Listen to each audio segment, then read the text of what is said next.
winter quarter, 2022, which is kind of hard to believe. I'm David Tripp. I'm core faculty at the Antioch, Los Angeles campus. And today I'll be in conversation with Russell Thornhill, who I'll introduce here in a moment. A couple of announcements, mostly about what's coming up on our Messy Conversations schedule. So we're starting this week, but then next week is ML King Day. So we're going to honor that holiday, and we won't be having a Messy Conversation next week, January 17th. We'll be back on the 24th, though, and we're excited to have Antioch's Anti-Racism Task Force joining us on the 24th. And word has it that our Chancellor Bill Groves will also be joining us. I see Melissa shaking her head, so she knows. She knows. So that should be good. That'll be on the 24th after we have a week off. On the 31st, Antioch, Los Angeles BSU is hosting author Janeka Bowman Lewis, who authored the book From Girlhood to Activist. And I know I'm kind of going deep into the schedule, but it's because I want to get to February 7th. Every quarter we do a book club, and we've looked at a number of terrific books. This time around, on February 7th, we'll be doing the 1619 Project book, which came out November of last year. Nicole Hannah-Jones being at the heart of that project. And of course, you know her from her work on the 1619 Project that she got a Pulitzer for. And she's also gotten a MacArthur and a Peabody and I don't know what other awards, lots of awards. So if you haven't yet acquired a copy of the 1619 Project, encourage you to do so. In the upcoming weeks, we'll announce which parts of that we'll be focusing on for our book club, Messy Conversation Book Club. And so I think that's all I have by way of announcements. Don't know if anybody else on the planning team has an announcement. Don't see anybody eager for that. So let's get started. This week, we're focusing on the loving life and social justice legacy of Archbishop Carl Bean, Archbishop of the Unity Fellowship Church that he founded. And we're lucky to be in conversation with Russell Thornhill. Those of you who've been around Antioch, Los Angeles, know Russell in one capacity or another.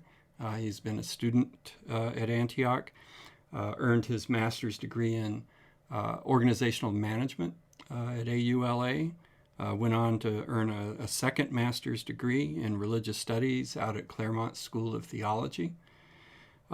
He currently is the director of the Business and Management concentration at Antioch, Los Angeles.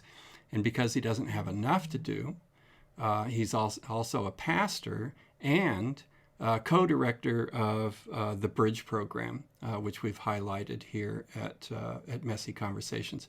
So Russell's a busy guy. Really glad to have you here, Russell, for this important conversation. And you're muted, my friend. I am muted. Thank you, David, and I'm so honored to be here. And I just want to welcome you all here to Messy Conversations and to hear from what I would call one of the original Messy conversationalists in Los Angeles, given the Archbishop's journey. And I address him as the Archbishop. He's my mentor. I've worked with him since 1990 when I joined the Unity Fellowship Church first, and then began work at Minority Aids Project. But what I'd like to do, just to kind of whet our appetites a little bit, is I do want to share with you a bit of a PowerPoint, just for those of you who do not know him, an iconic figure in the world of HIV/AIDS, Black LGBT liberation theology in both Los Angeles and around the country, and with his Broadway work and then other music work with Motown, noted person from around the world. So let me just share with you a little bit. I think, yes, you all can see this here. You have the life and legacy of the Honorable Archbishop Carl Bean. And these are the organizations that he formed one way or another. The first one was the church in Los Angeles, and this is the church that I currently pastor. Minority AIDS Project in 1985. This was the church's response to HIV/AIDS work in the Black community.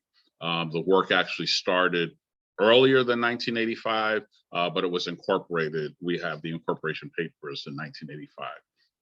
Then from there, through the 80s, the church and MAP, as we finally called it, grew, and there was a call for the national work of Unity Fellowship Church Movement in 1995, where we have churches around the country. Then Love Is for Everyone, and I'll share some bit about that later when I talk about his work. And the Archbishop Carl Bean Spirituality and Social Justice Legacy Center, that is what we're building now to house his archives, all of that located at 5149 West Jefferson Boulevard in Los Angeles. I do want to share a bit about his voice. As a Black LGBT liberated theologian, he formed this language, and while there were many thinkers, who talked about Black LGBT, Black liberation theology and liberation theology in general, in the early years, there wasn't one of them that really pulled all of this together to talk about Black LGBT liberation theology. And in freeing the scripture in this context, freeing the scripture, to bring freedom to our people. So this openly gay man, ordained as a minister in 1982, we are celebrating our 40th anniversary this year. Founder of the church and other areas. His wisdom introduced the world to Black LGBT liberation theology, which frees the oppressed and therefore is not male-dominated hierarchy, is not oppressive to women, is not just European in scope. That was important for our work. Must relate to people of color, is not oppressive to lesbian, gay, bisexual, transgender, hermaphrodite, intersexual people. And his wisdom taught us that God is greater than any religion, denomination, and school of thought. And that language is so critical because it was this language that helped to free people who were in bondage, people who were transitioning as a result of AIDS and so on. His vision and wisdom gave us the church motto, God is love, and love is for everyone. And you'll see that almost everything that we do in our work. Then, as I shared with you in 1985, here it comes right here, he formed the Minority AIDS Project, formed by people of color and managed even to this day by people of color. I'm part of the leadership team that manages this organization. It was the first community-based organization organized to establish and managed by us. And what he did was he was a very spiritually centered individual.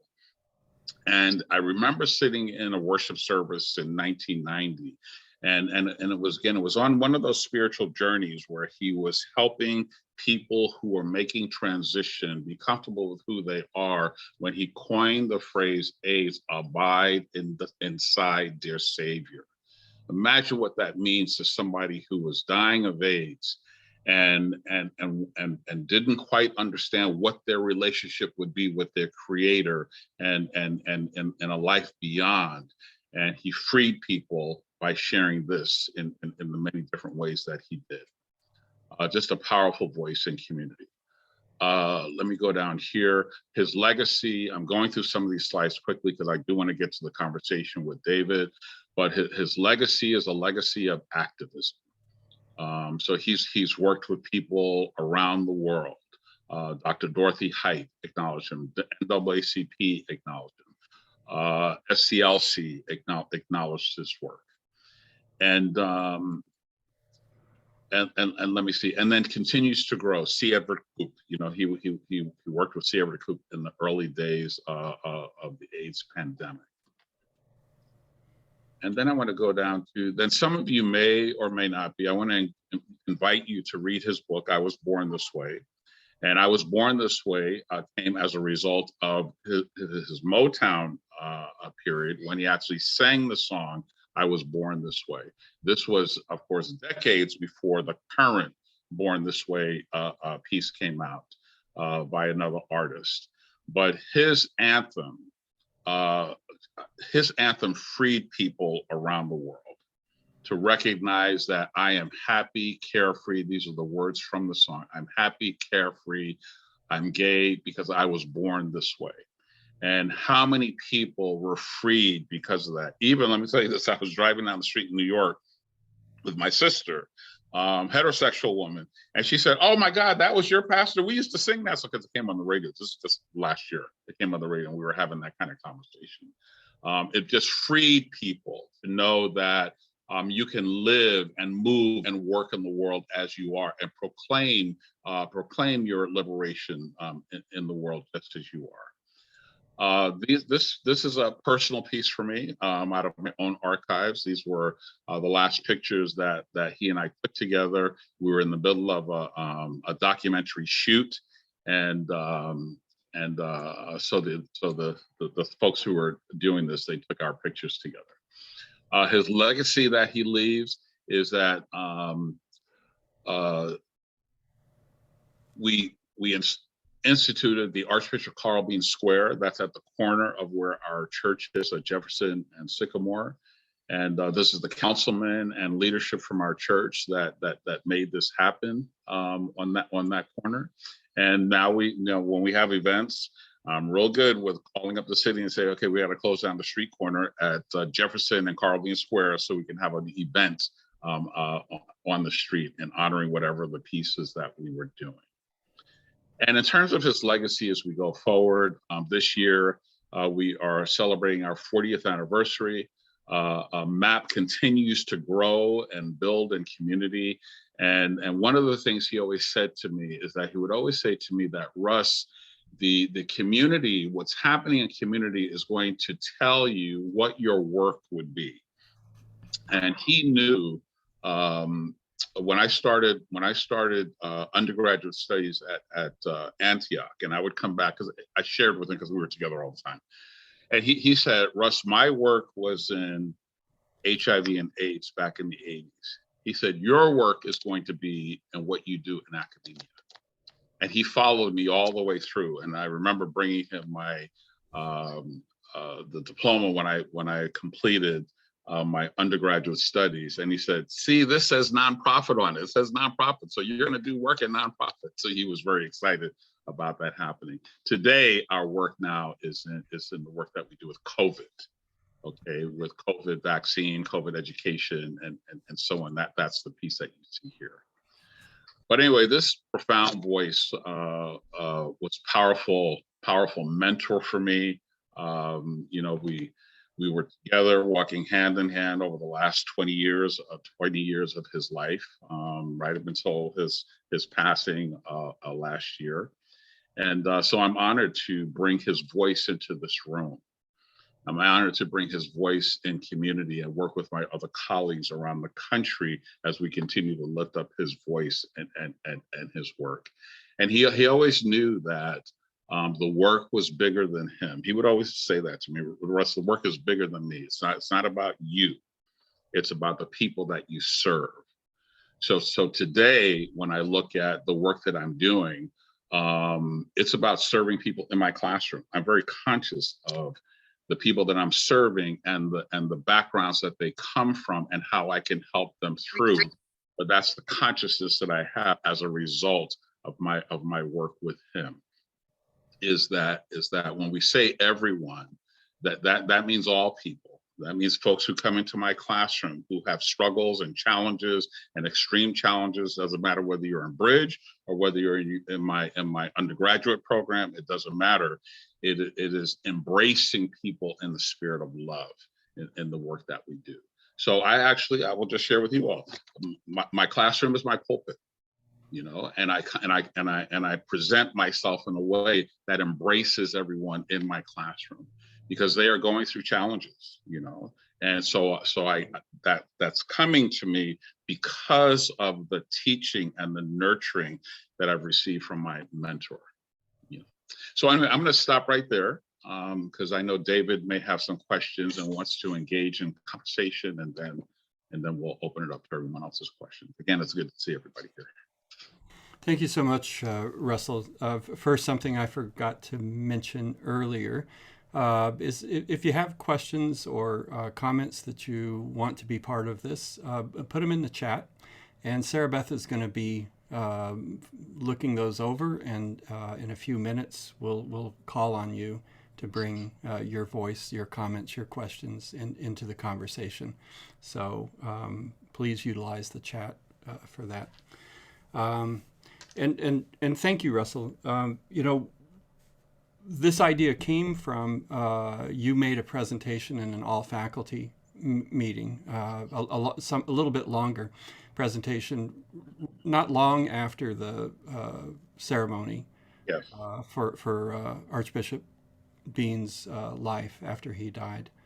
And I was really moved by that for a number of reasons, but one of the biggest ones was it was so clear to me how important your relationship with Archbishop Bean was as a mentor, and you just kept coming back to that. And I wonder, you touched on it just now in your presentation, but I wonder if you could say more about that. The role of mentor, which you've now taken up for other persons, and how important that is at that intersection of Black and LGBT.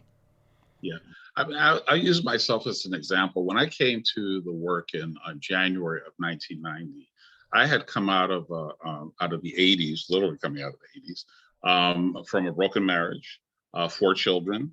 I talk about my grandchildren today, but of course they weren't around in them days. But and just having a struggle with my own identity, my own identity as a Black gay man, and I wasn't thinking about in a big way HIV and AIDS. I wasn't thinking about spirituality and so on. And so when I came to Unity in 1990, people nurtured me. People walked with me, and they walked with me. If I can just share this word, they walked with me through my shit. I was going through a lot of stuff, and people walked with me through that. And I learned in those early days this is what we are. I'm gonna use my spiritual lens. This is what we are called to do: is to walk with people, not throw them away. Right. So I learned that very early on.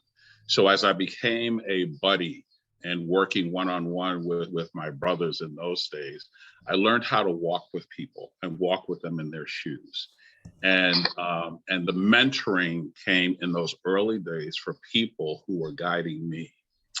And so, and then of course, in the later years, when I started working with him more intimately, because I was his executive assistant, it was very clear that I was in a mentoring a role with him, where he was guiding me, he was nurturing me, he'd pull my coattails, he'd cuss me out at times, right? So, and so not taking offensive, I just stepped back and said, okay, no, this is his way of nurturing and loving you through stuff, so you will know how to deal with things as they come up. And that planted a seed in me, because it said to me, if someone like this can walk with someone like me who's done some of the stuff, and I've done some stuff in my early days, why wouldn't I be there for somebody else? And so I started picking up this notion of mentoring because of how he connected with me, and how my other older brothers would mentor and work with me. So I would turn around and do that with others. And I have a number. I just talked to one of my boys yesterday, and today they call me, I'm a 67, so today they call me dad and they call me pops and so on. But I love that relationship, because in the particular cases of the ones I work with today, they don't have those father figures. right? And they clearly know that I'm a father because they see my kids. So they look for that father figure. They look for that big brother figure that can help to guide them and lead them and so on. And I use that in my ministry. I use that in community because I think that's so important, even for all of us here. Is who are we reaching back to? I just talked to one of my pastors the other day, and I often use this term: is what legacy are we leaving? And my legacy is through mentorship, because that is what was left with me, and I fully embrace that, and I continue to embrace that to this day. Yeah, thank you. Really resonates so much of what you're saying, and even I think about it now in my role just as a faculty person, and so many of the ideas that you're talking about, trying to find ways to lead those ideals. Last year we had a messy conversation devoted to the Black church. And one of the things that came up in that conversation are the ongoing tensions between the Black church and LGBT community and issues. And so, I don't have a well-formed question around this, but I'm interested in how you understand Archbishop Bean's how he made the link between his spirituality and his social justice activism around LGBT issues, and then especially in the context of HIV and AIDS, when many were seeing that as some kind of condemnation of God. Yeah, that's a great question, David. Thank you. That was formed in him in his earlier years, in his early days. I mean, his days as an adolescent, when he received, this is in his book, when he received a knock on the door from the pastor of a local church, and the church happens to be Providence, and it's Providence Baptist Church, that's still in Baltimore, Maryland. And between his work growing up in Providence Baptist Church and his work in the local NAACP that he was involved in, because in those days, the pastors of the church were social justice leaders, and they connected in with social justice organizations. So he grew up with that consciousness. Right. So he grew up with the consciousness of being a part of the first march in Washington that happened in 1957. Then the one that took place in the 1960s and so on. Then I think it was like 16 or 17 or so, he started going out and singing and doing his Broadway work and so on, going up to Newark and so on. But what really hit him, and let me also say this, he would always say, as a young person, he was a queen, right? So he was a gay, effeminate man. He was a queen. And he would also always talk about the relationship that he had with the transgender community. And the transgender community today know him as not just their ally, but one of them. Right. So he was always there for the disenfranchised. So fast forward, after he's saying, "I was born this way," liberating himself and other people through that song. In the 1980s, he had friends who were living with the virus, and they didn't know what it was in the early 1980s. You didn't know what this thing was, it was some disease. It was taking out our people. But he would be going into hospitals to visit people, and folks would say to him, "Okay, well, if you were a clergy person, you could stay later at night, but you can't. You're a visitor, so you have to leave at 8 o'clock." Those kinds of things happen.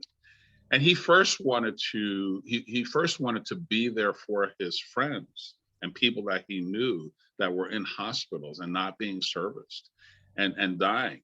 And so that's when he went to Archbishop O'Neill and said to him, how do I do this? I really want to be engaged in this kind of work in a more formal way. So, through study and the work that he did, he was ordained as a minister.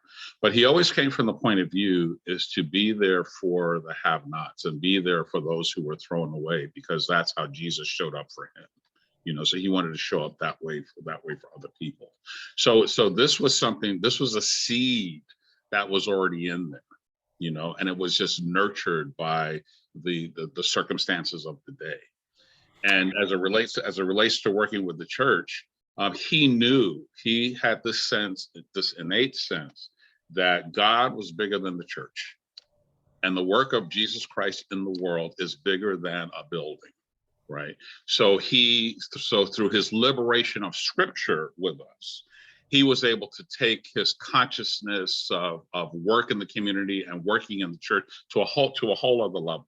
He didn't give a shit about them other churches. They closed their doors, and he kept going. It was only two people that stepped to him and helped him, and that was Pastor Chip Murray from AME, and there was one other that helped him. All the others shut their doors, and even when I came along in the 90s, they were shutting their doors on me as well. But we always knew that our work was bigger than brick and mortar. We always knew that the work was bigger than the building. The work was bigger than the book, the 66. It was bigger than that. And it was about demonstrating the life of Christ in community. It wasn't about, we were always challenged in those days to not just read the word, but live the word, right? And that's how we worked in Minority Age Project. You don't just read the word on Sunday and you don't do anything about it on Monday. You get nurtured about the word, and then you go out and you live the word. And we were challenged, and he challenged us. He challenged himself. He challenged all of us to go out and live the word now. So that means that if somebody's hungry, you go to feed them. If somebody doesn't have a shirt, then you find a way to get a jacket for them to help clothe them. If someone has been put out of their house, how do we embrace them? See, we were not a church that was built on form and fashion. However you walked in the door, I was an usher for years.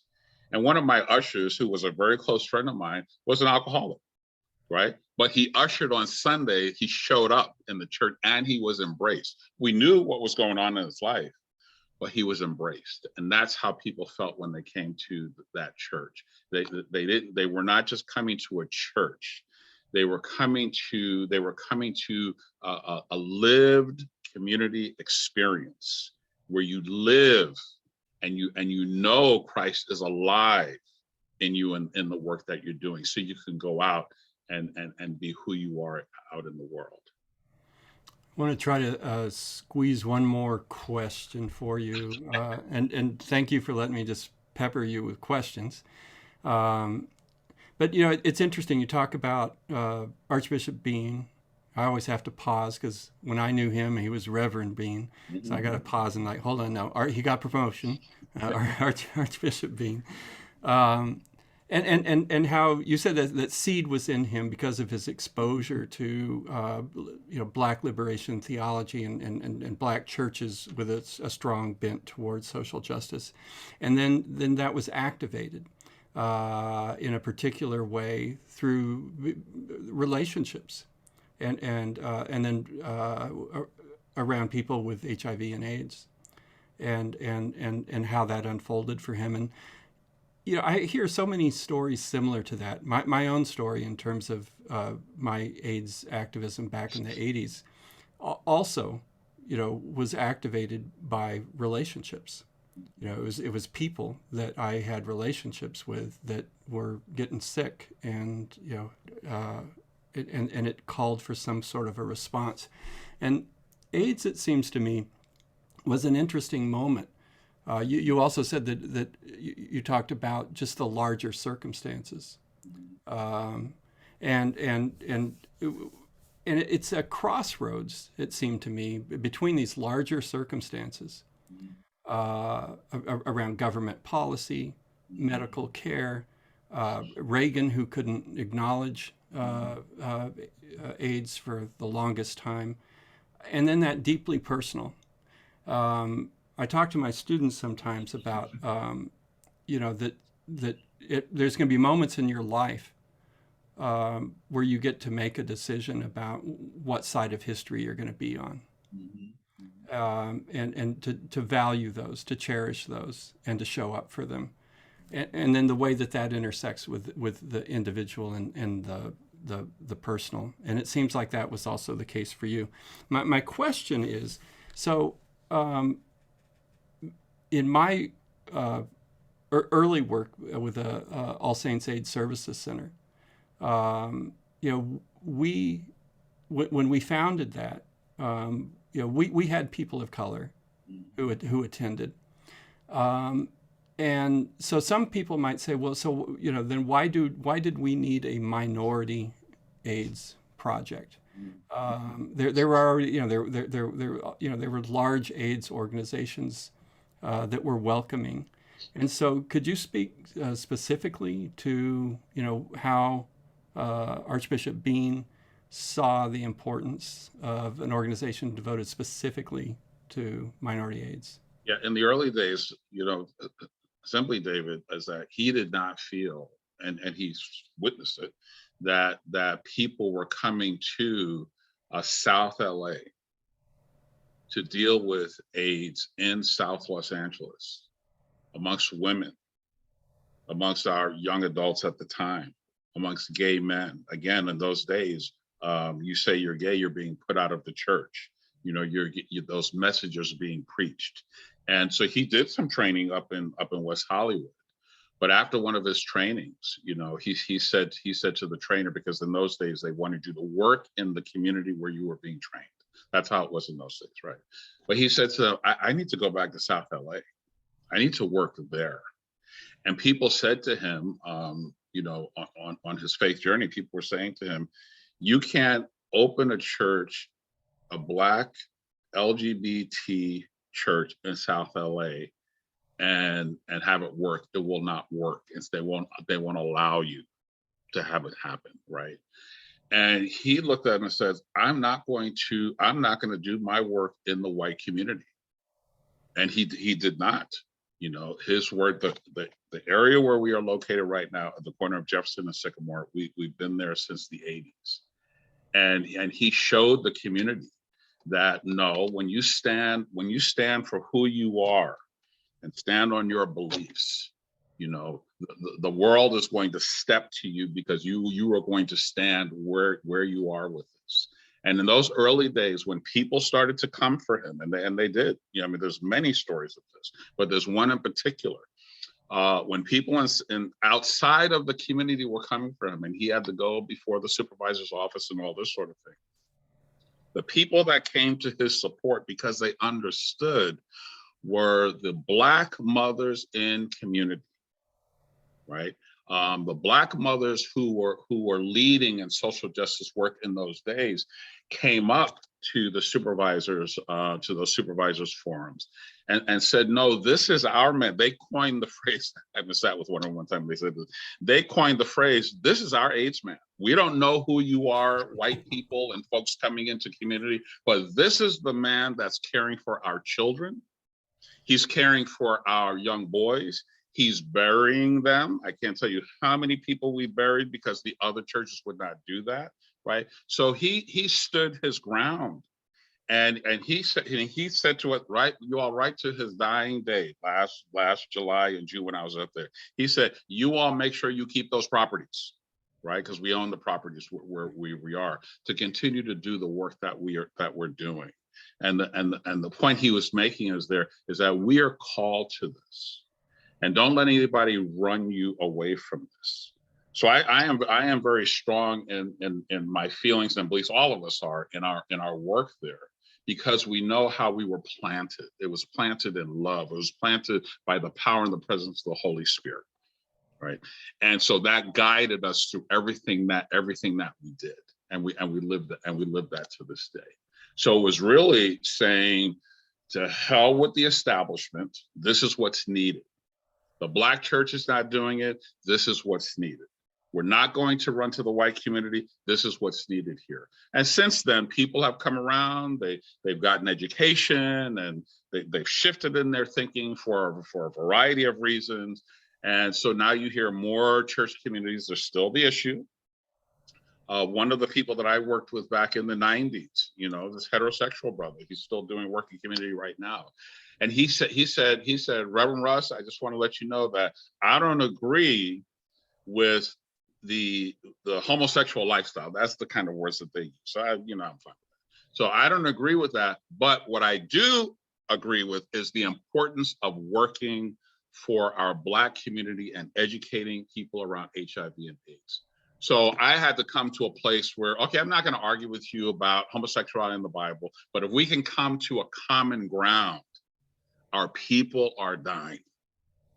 Our people are in hospitals. Our people are not getting the compassion and love that they deserve. We were able to come to that common ground and to do work in community. And I was nurtured by that because there's many stories about this, but I would go up to a mother's house. My pastor called me one day and said, Russ, I need you to go to this woman's house because her son is dying. I went to the house. I saw his placards on the wall, and it showed that he had been to Minorities Project, to Unity, and other areas in the community. And I asked the mother, what, do you belong to a church locally? And she said, I do, but you know what? They came the first few times, and after that, they did not come. There are so many stories like that.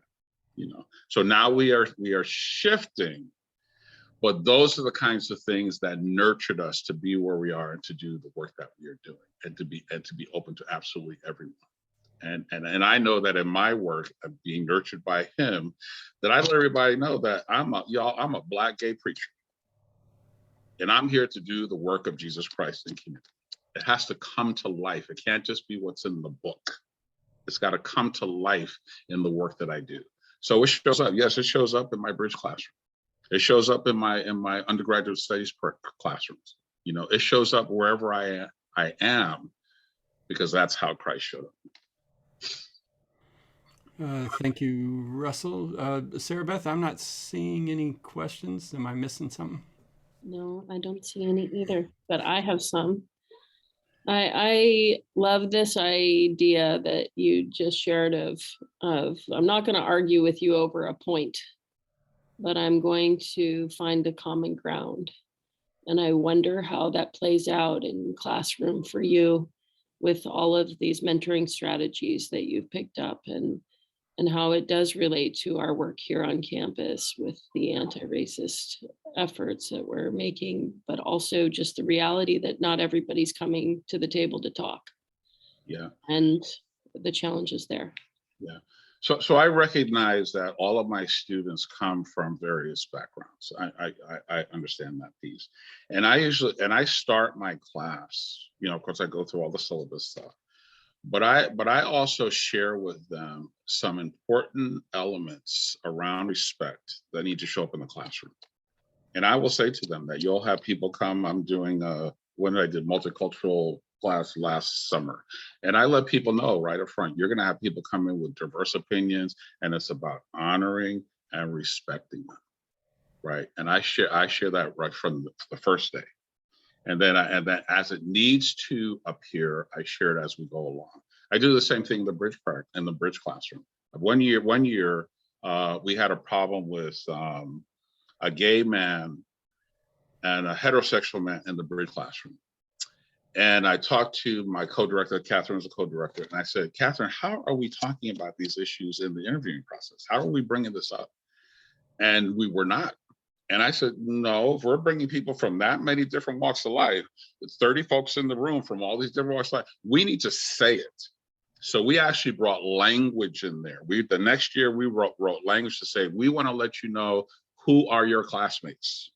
So we say you're going to have people from all walks of life and so on. And we say, and you'll have people that are in the room that are from certain faith communities and some that are not faith communities, and LGBT. We say the words, because that's how I've been taught, to say it, so that people understand coming in. And I actually had a person that said, you know what, because of what you just said, I can't be a part of this. And I was okay with that. I had to let it go, because I did not want to have that tension in the room. The room is about us coming together and learning. So I get through these things by saying stuff up front. I talk about myself up front.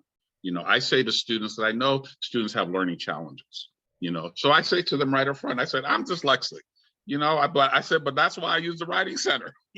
That's why I use my tutors. I say that up front so that disarms them.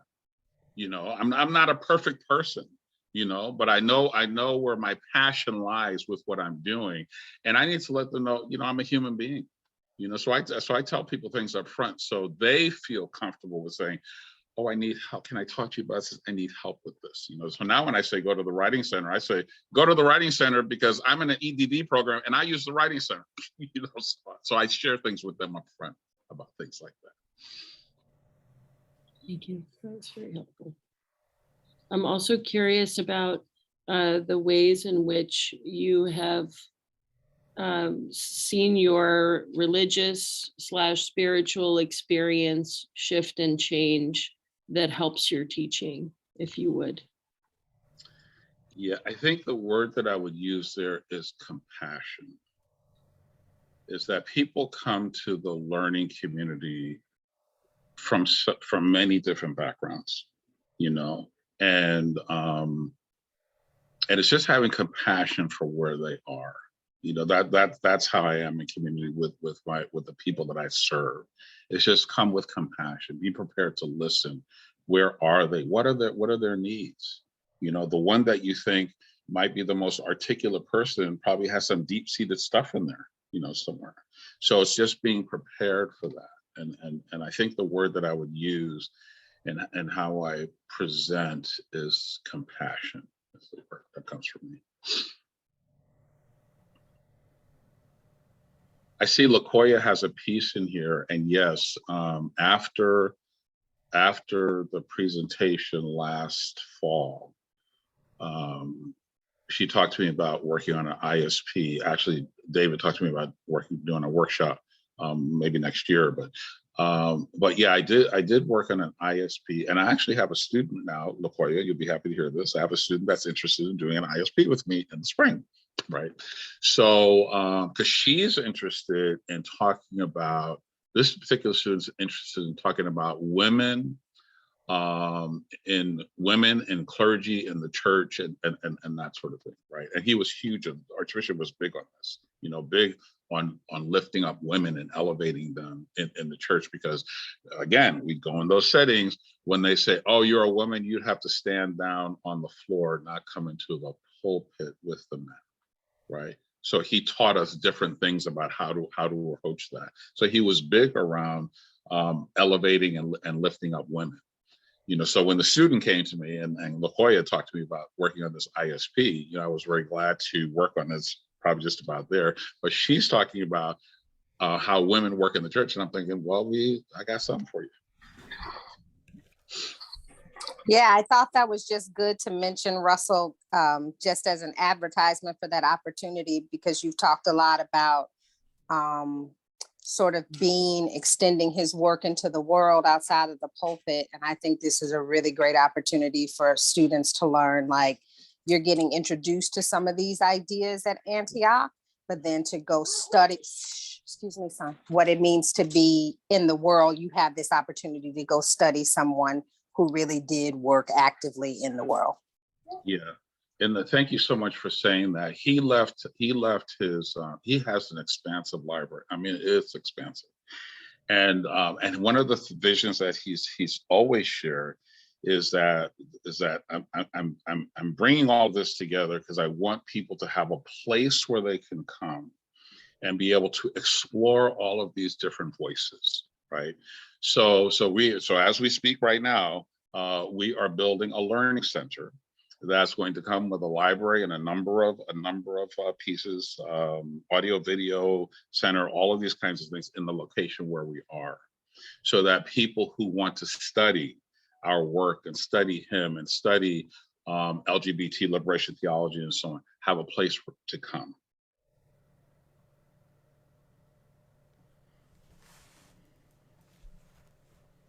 So continue to encourage people, if you have questions or comments, to put them in the chat and we will get to you. I want to ask you, Russell, about,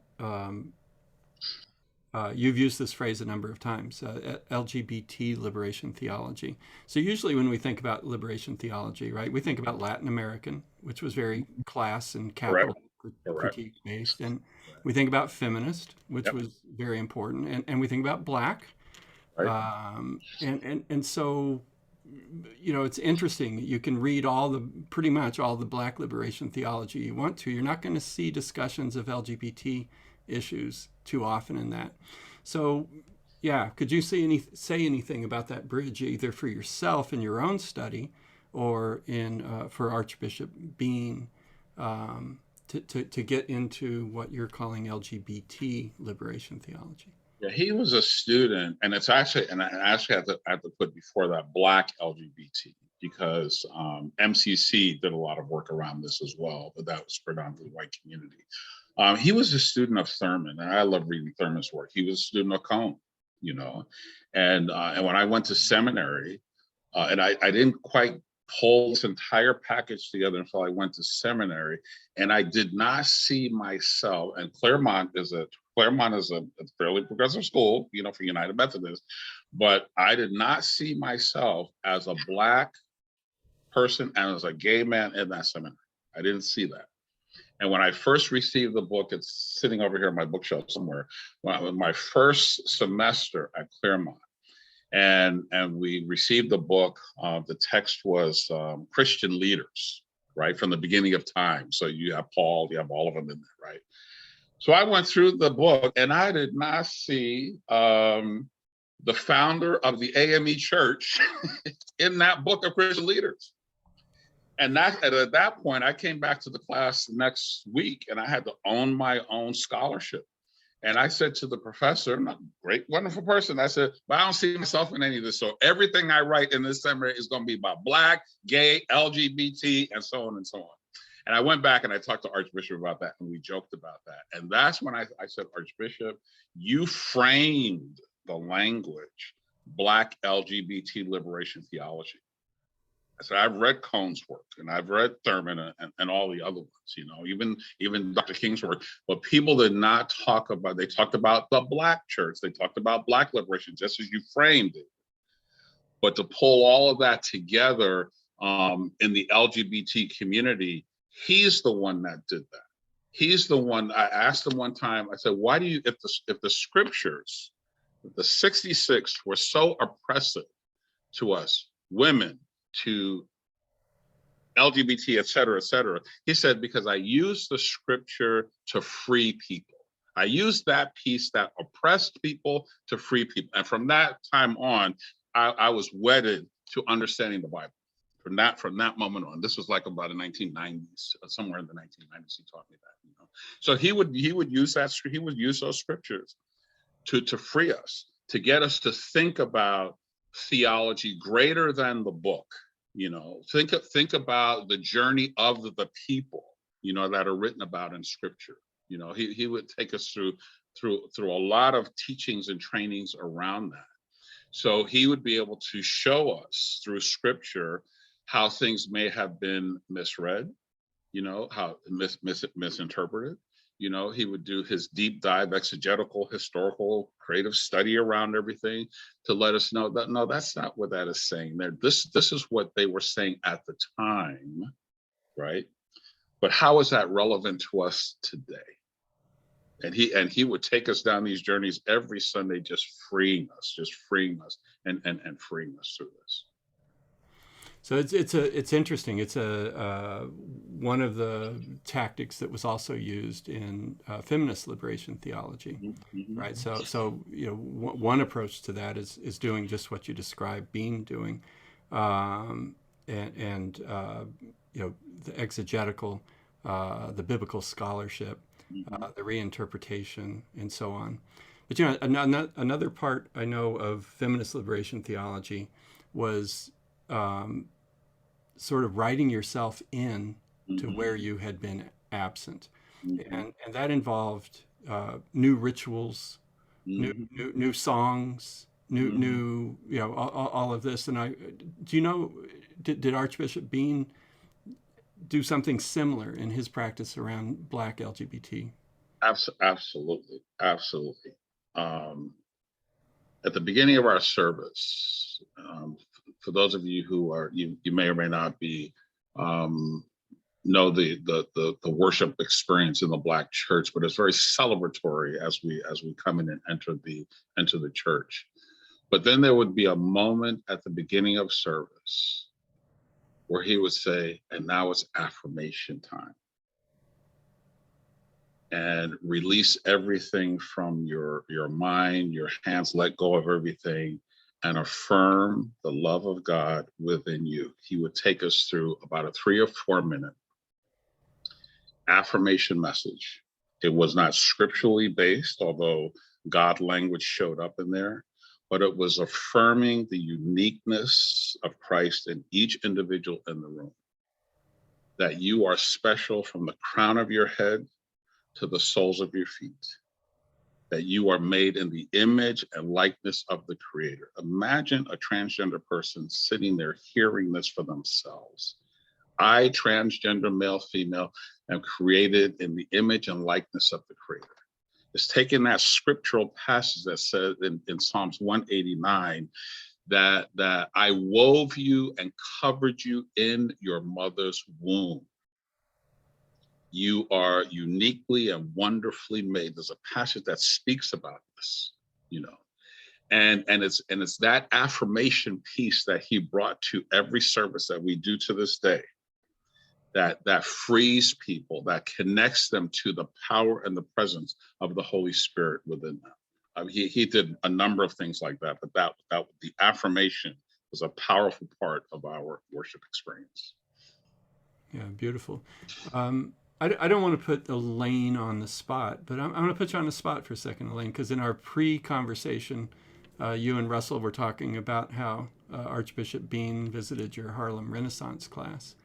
And I wonder if you have anything to say about that, since we still don't have questions in the chat. I think, and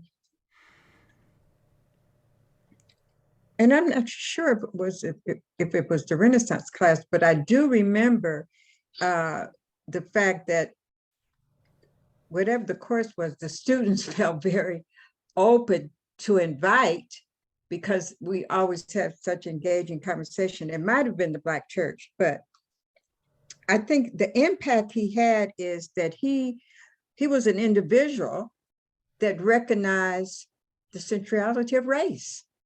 Mm-hmm.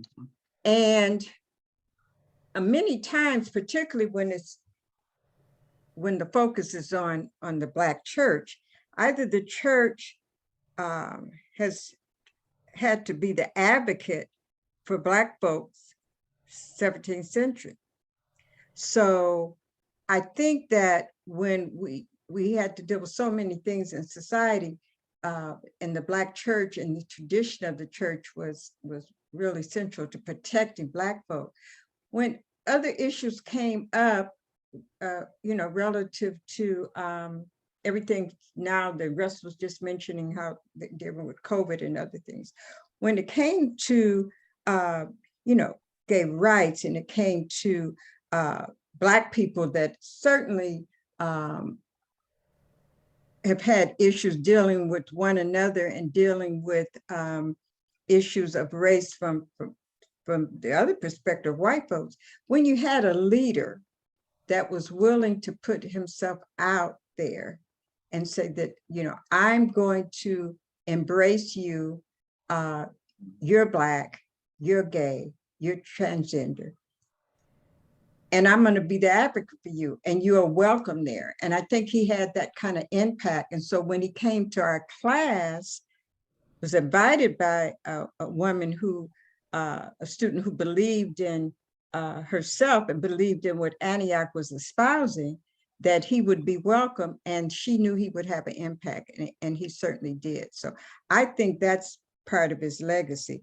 He is among the leaders, and I would put him with all of the other men and the women who stood up and was not afraid to mention race, and not so encompassing of we're all together, because here we are. One of the reasons we're having messy conversations. And so I think that he had that kind of impact, and I think he has his soldiers working for him, like in his work, like Russell, And I also want to add that Russell mentioned Chip Murray. So there were other Black ministers who caught hell for doing it, but who stood with him. And many did not necessarily agree, as Russell mentioned about one of those pastors, but certainly in our world, we have to have individuals that step up and be all embracing, but have to say, you know, I'm going to be one that stands for Black folk, although I embrace all. Yeah. So Dr. I Gills, very much respect that. and Dr. Gills, what he wanted us to know in his congregation and community, that we are unity. We are the Black church. We are part of the Black family. And he would often say, it's a myth that the Black family is gonna put you out. He came from a Black family that embraced him as I did, you know. And when he saw those mothers, I'm telling you, back in those days in the 80s, when their sons were dying, it was those Black women. Miss Mosley, you know, the old women from that community. It was those Black women that stepped up and said, these are our children, and that's our man right there. You know? So they helped to dismiss other voices coming in, because they were the women that would go to their preachers quietly behind the scenes and say, oh, look, you preaching something and my son is going to this church. I would hear stories about those kinds of conversations. Mm-hmm. But he wanted people to know that he wanted us to know, and I firmly got this piece, that you are part of the Black community. You are in the Black community. You don't have to go someplace else to do your work. My work is in, his impact was in South LA, and that's where my work is in South Los Angeles. It's not in Silver Lake or any of these other, West Hollywood. It's not in any of those places. I rarely even get up there, you know, but it's what we need to do in South LA, because guess what? We have homelessness in South LA. We have transgender people still being murdered in South LA. We have a whole spectrum of things. So the center that we have, the spirituality and legacy center that I'm a part of and I lead in South LA, is an important part of that community. It's an important part of the work. Just quickly, because we are getting close to running out of time here, but you know, share my own experience of meeting Carl Bean, and I was volunteering at the All Saints Aid Services Project, as I mentioned earlier, and one of the founding members of that group, but went down to Minority AIDS Project, went down to the church. Met him. We'd heard about this guy, and 2 or 3 of us went down. Like, well, who is this cat, and what's he doing down there? And it was an important moment in the development of my own consciousness around, you know, the need for the Black community to do that work within their own community, and the strength that comes from that, and the insight that comes from that. And I remember some of the phrases he used. He talked about the young Black men thrown away by the Black church, and that he wasn't going to have it. Nobody gets thrown away, and the strong sense of him talking about, you know, that he doesn't fear being honest about who he is, and that honesty, you know, just cast out fear in him, and then allowed him to do all this extraordinary work within the community that not only could we not do, but we weren't even aware needed to be done. Right, we limited view. So thank you, Russell, for bringing this conversation. And as always, it's 5 o'clock, so we want to formally wrap up. If anybody wants to hang out and talk a bit longer, we'll do that for another 10, 15 minutes. Remember, there's no messy conversation next week because of the holiday, but we'll be back the week after that. with the Anti-Racism Task Force and your Chancellor, Bill Groves.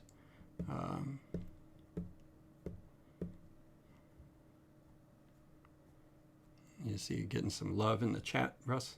I appreciate that. Thank you. Thank you so much. Thank you so much. Yeah. Thank you so much. But I'm open to answering any more questions or any other items that you all may want to share and talk about. As David said, in the next few moments, I welcome all of that. I'd like to ask you from your point of view. I know, like, especially here in Seattle, we have a culture that's not always open to people with faith. And we haven't always seen support in the classroom, and there's a lot of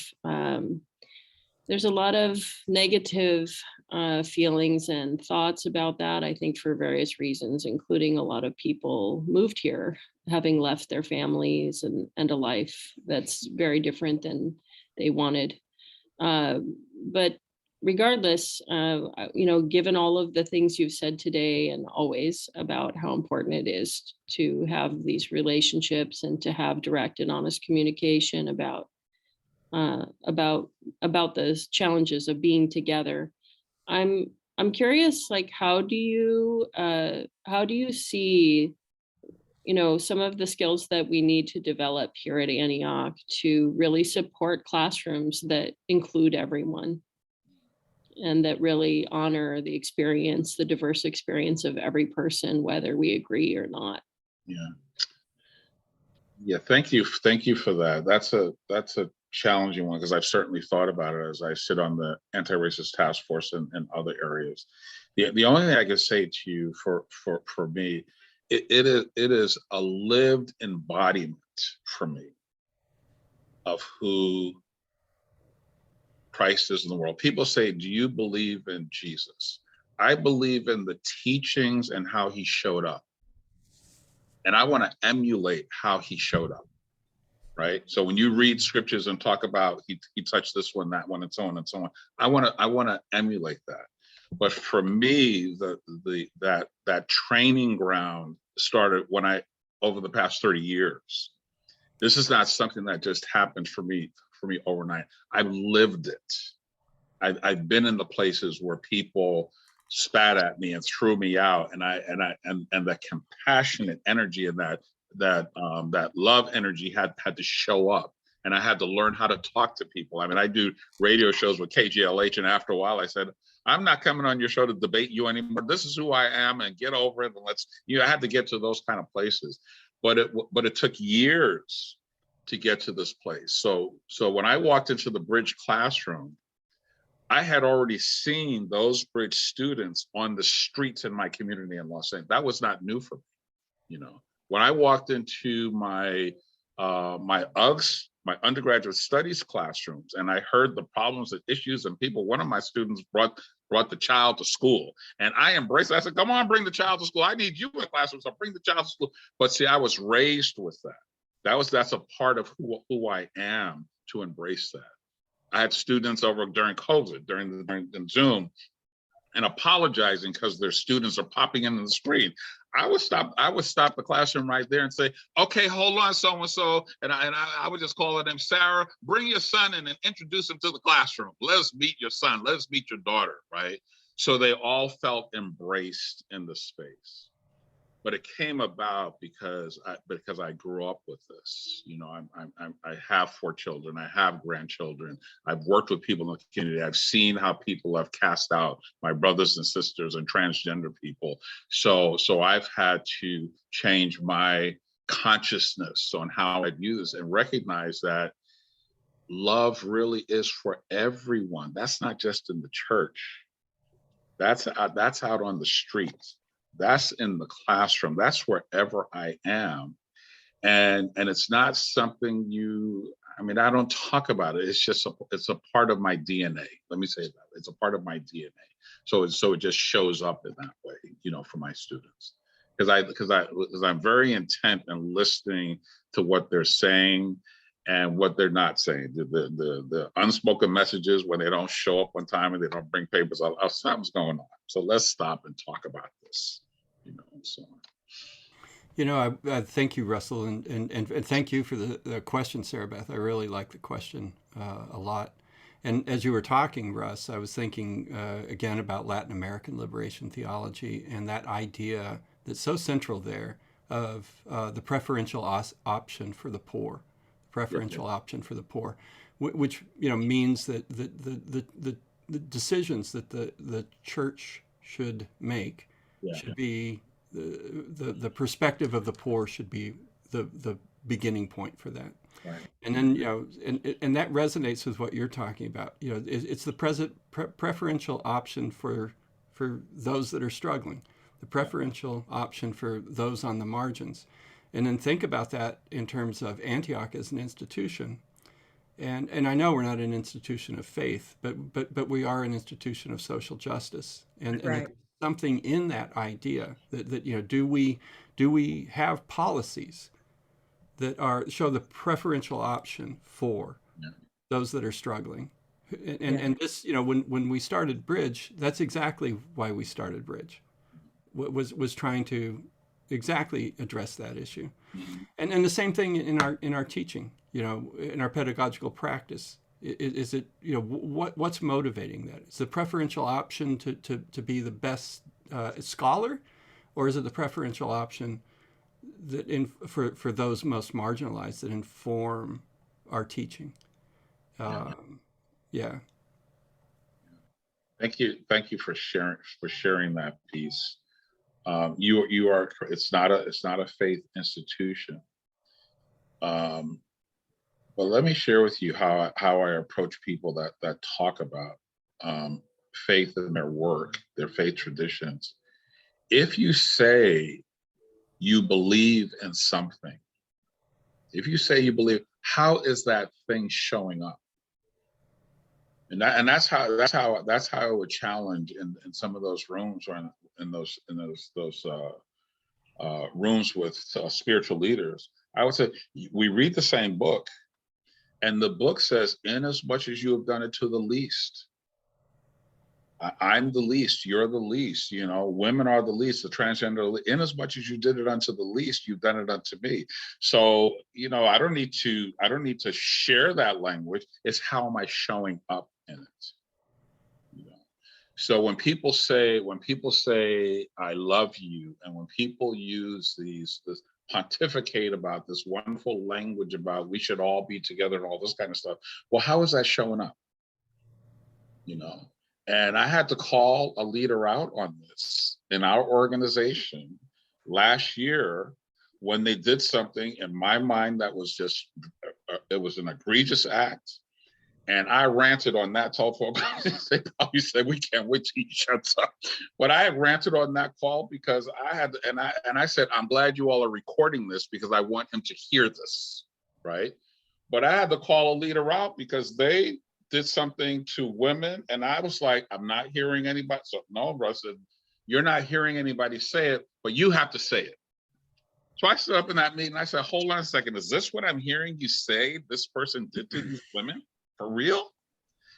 And I had to call them out. It's how are we showing up in spaces? And the thing that I so appreciated about the Archbishop that he planted in me is that he didn't care. He showed up for the least of them. So if there was an injustice that took place, he showed up and he responded to that. He would either write about it or talk about it, whatever he did to get the message out. He would show up and say, I got to stand in the gap for my transgender sisters because y'all are not. You're talking about them, you're throwing them out and all this kind of stuff. So I have to stand in the gap. I have to stand in the gap for Black men who are dying of AIDS because y'all are not taking care of business. That was his big word. Y'all not taking care of business. That was his big word to me all the time. So that translates for me in what happens in our classrooms. This is an academic classroom, but guess what? These are human beings that are having lived experiences. right? So how do I engage them? It's not about are they the best writer or not the best writer, or or all the language that we like to use pedagogically and all this kind of stuff. No, this is a human being, so how am I responding to that human being that's having challenges? And I've had a number, you all have them too. They show up in our classrooms. So I have to say, what in my own mind, I would say, what would Christ do? These are the least. No one is separated from this love. So now how should I show up in this situation with this person? And that's how I show up. Yeah, I think I see the connections with what David is saying, and really going back to Sarah Beth's question, comment. And I'm really been doing a lot of research last year and a half, since George Floyd, actually, connecting these liberal institutions. Yeah. Now, liberal institutions, there's a certain alignment with social justice, love, whether Christian or not. Take Pepperdine. Mm-hmm. It's a Christian, the founders Christian, and it took them years to even get to social justice issues, even a multicultural diversity course. And I went through 2 graduate programs. So there's connections that quite literally we should be able to see in these liberal institutions like Antioch. Mm-hmm. So those of us that come aboard to teach, to facilitate in some way, has, as far as I'm concerned, I Baptist, joined the Catholic Church independently because my parents said that that's the better education for you. We can only afford to send one of the 3, and we're sending you to Catholic school. So, and then a Catholic, I already knew that was not for me. Then I AME, and there's a tradition there. Mm-hmm. So the Beans, the bishop and others like him, they were part of that tradition. Antioch is part of a tradition, non-Christian, and all these other liberal institutions. So if I'm coming aboard teaching, then I'm aligned and there's kinship there. Mm-hmm. Whatever you've just said about, especially since it's been on Zoom, there are kids in the community classrooms all the time now. There's just so much happening, and we are dealing with that. And we really are going to have to start getting together to see how we're going to address it in terms of, we do a lot of mentoring. We do a lot of really advising. And all these years I've been at Antioch, I've been advising and mentoring, unofficially, just helped a young lady get through after all these years of working hard to get her degree. She was at a stumbling block because of financial aid. Mm-hmm. So we really had to work. Now, I'm not saying that I call on, love and Christ, but I think that there are some ways that we can come together, and we have an obligation. Yeah. And even the church, Russell, the Black church has tradition of protecting. They knew they had to protect Black people. Yeah. Now we got out of line a bit because of this society we're in. And that's why we were pointing fingers at, and still today, to trans people. There are a set of statistics about suicide and trans people, and then there are Black trans and Black suicides. And it's connected. So I just think that we just have to keep going forward. That's why the bishop was so important. And he found a way to align with certain other Black ministers. He found a way, and he knew that they knew he knew that they knew. So That's the very kind of thing that he would be saying to me, Dr. Kelso. He would say to me, "They know me." I said, okay. yeah. Yeah. And he didn't step back and point the finger.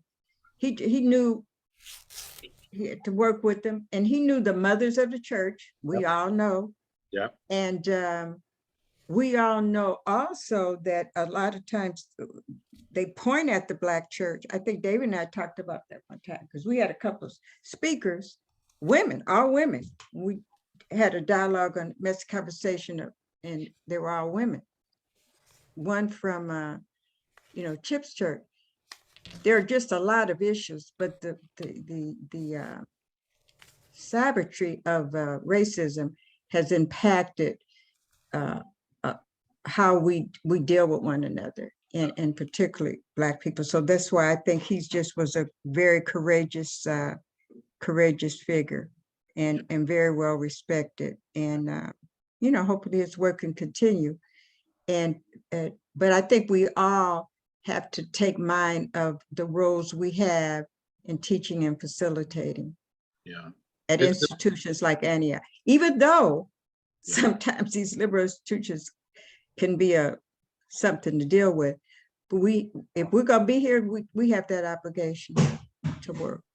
Yeah, I remember sharing with him about what was he and I would talk about Jamaica constantly, because the person who leads the Jamaica church is a very good friend of mine, and he used to be here in LA. And I remember him going. He went to the Archbishop, and this is about 5 or 6 years ago, and said, You need to send Reverend Russ down to Jamaica so he can help do this and this and this. And the Archbishop said, he wasn't called to that. You were called to it. So you go down there. And I raised this story because Nevin and I talk constantly.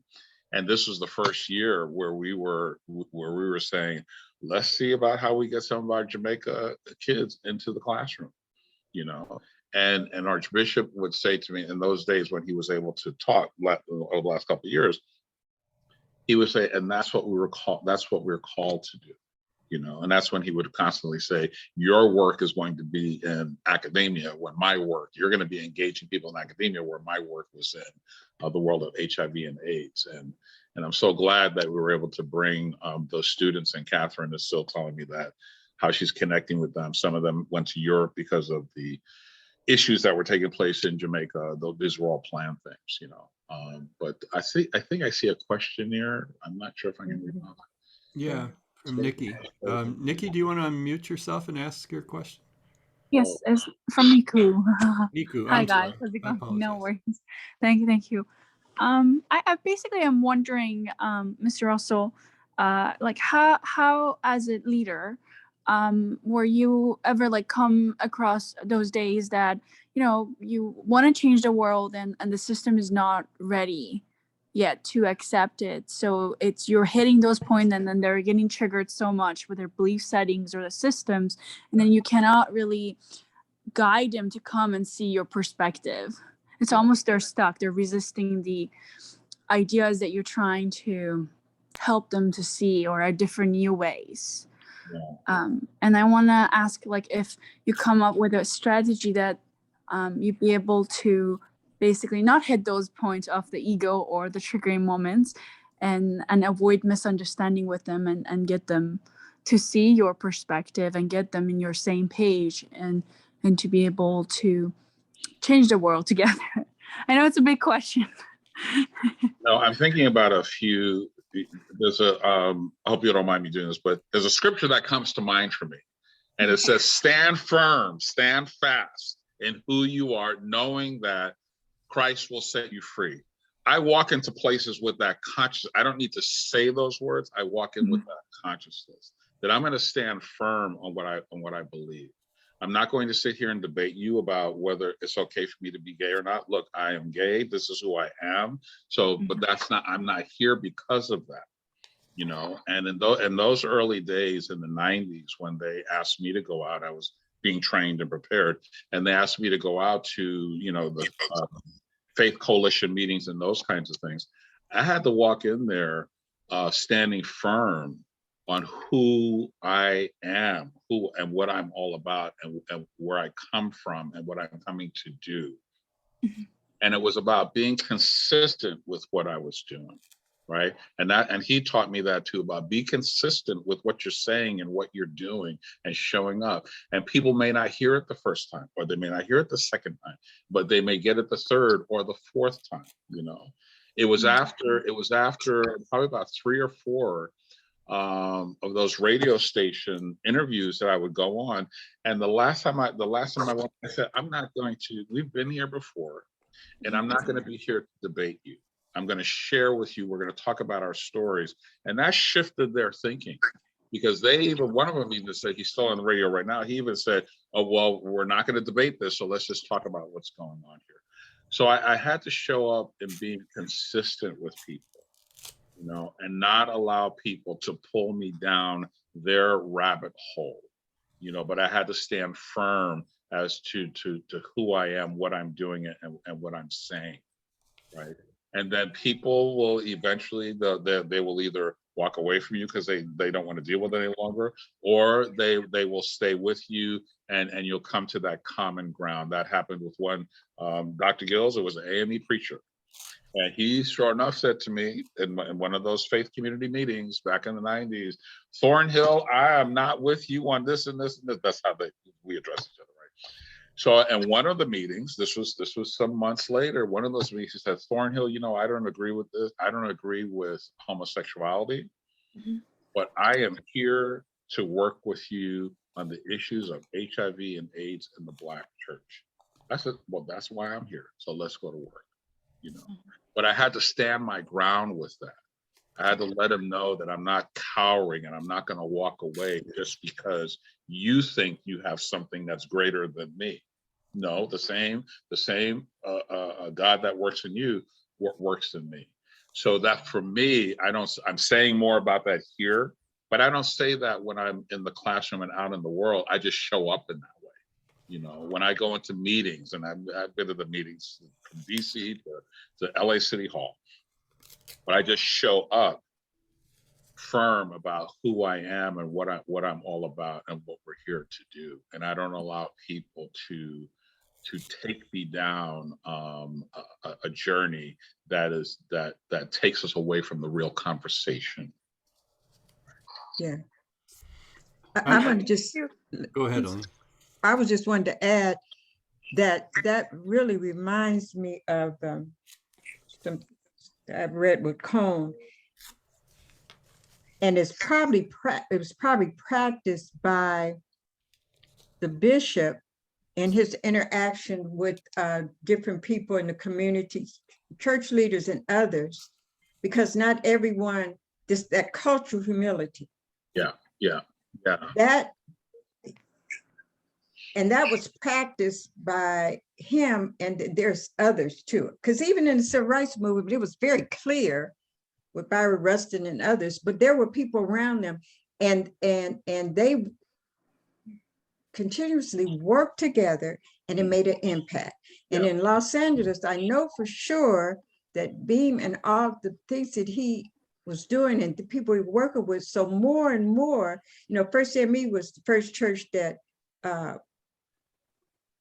gave the needles out. Yeah. Then another church. Then it was a different denomination, and that was because of standing your ground of who you are.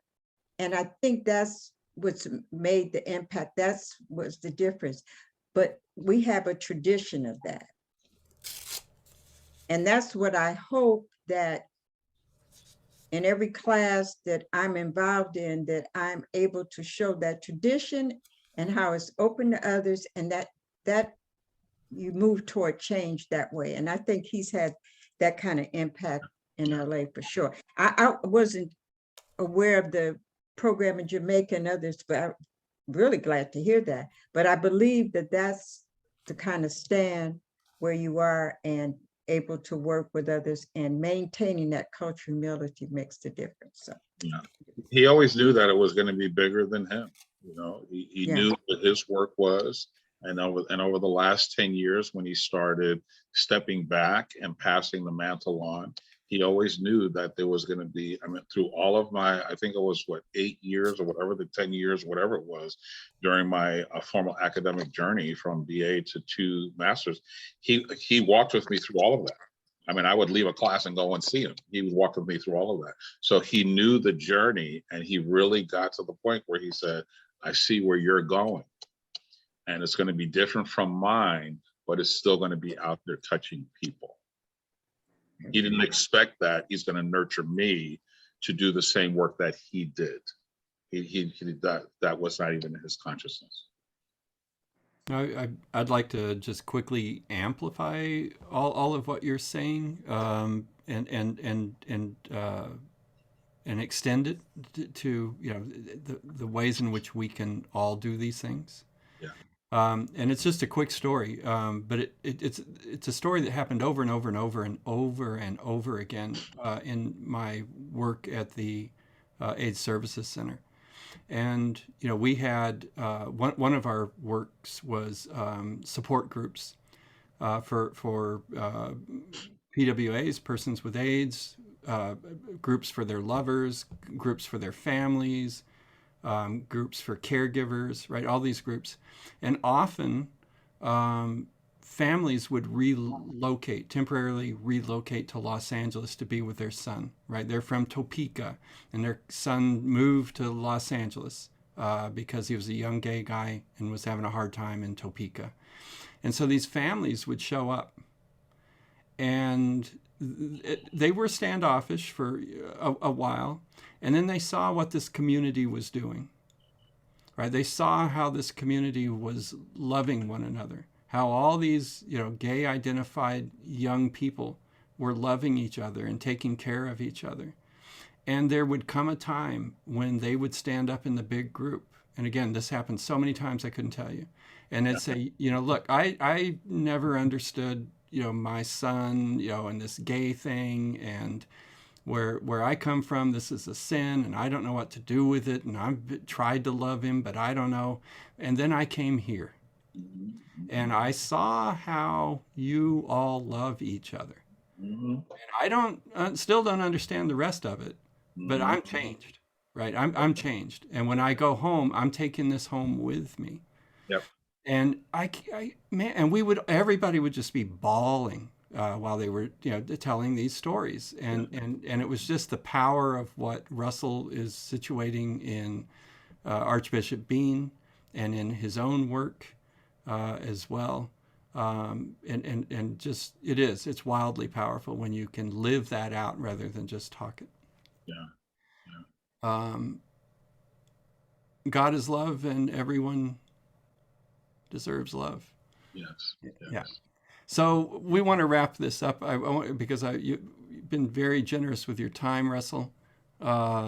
Really glad that you kicked us off in this way in the new year. Such an inspirational message. And I'm always honored to be in these spaces and having these conversations, because these are the ways for me that I get to show up in community.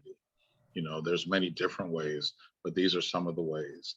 And for people to get to know you, you just got to put yourself out there and say, this is what it's all about, Yeah. So people get to see another frame. They get to see a little differently. So. Well, thank you, Russell. Happy New Year to everybody. Thank you, everyone. Have a great evening. Thank you so much. Thanks. See you in Thank 2 you, weeks. everyone. Happy New Year. Happy New Year. It's so nice to be with you guys today. Thank you so much for everything. Thank you, Mr. Russell. Thank you. Back again. Talking to you. Thank you. Stay safe, guys. Have a great night. That's sweet. Bye, bye, bye.